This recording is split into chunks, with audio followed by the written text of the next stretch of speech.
जय जगन्नाथ श्री जगन्नाथ ज्ञान दर्शन आध्यात्मिक चैनल रे आज आमर धारावाहिक भाव प्रसारित होउथिबा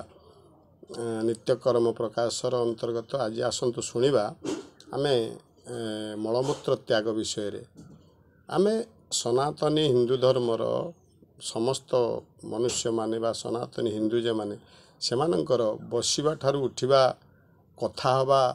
सबु कर्म रे आज्ञा नीति नियम भरी रही सबु कर्म रे विधि रही ये बोधे सनातन धर्म श्रेष्ठ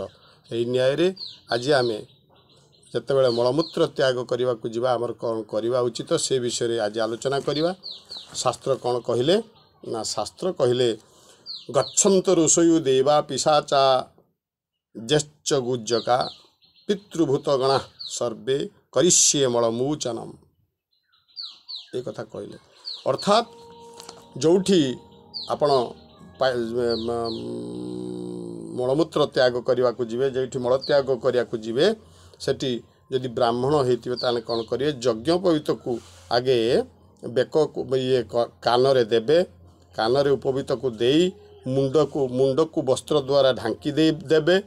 जल पात्र टे नहीं कि जीवे कहीं शौच पर झाड़ा फेरी सारिया परे वरुण देवा गड़ी पोखरी नदी को छुईवा मना सनातन धर्म अनुसार जलपात्र नहीं कि जीवे ऋषि देवता पिशाच गंधर्व पितृभूतगण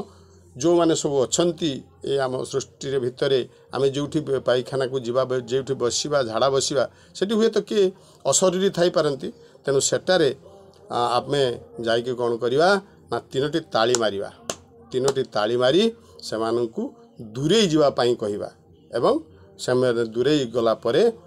आपण कौन करेंगे दिन रे उत्तर मुख हो जदि राति रे जाउछंती ताहले दक्षिण मुख हो बसिकी आपण मलत्याग करेंगे कथा कहे ना दांत दुई दांत को मन रखु झाड़ा परिश्रा जावा समय दुई दांत को चापिकी रखु कथा तो दूर कथा दुई दांत को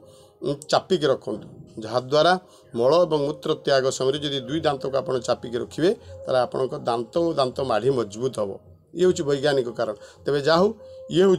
आमर सनातनीय हिंदू धर्मर पद्धति यार विधि ये विधि रे आपण मलमूत्र त्याग करंतु तापरे आसंता अध्याय को आमे आउ किछि आलोचना आगो करवा आज एतिकी जय जगन्नाथ।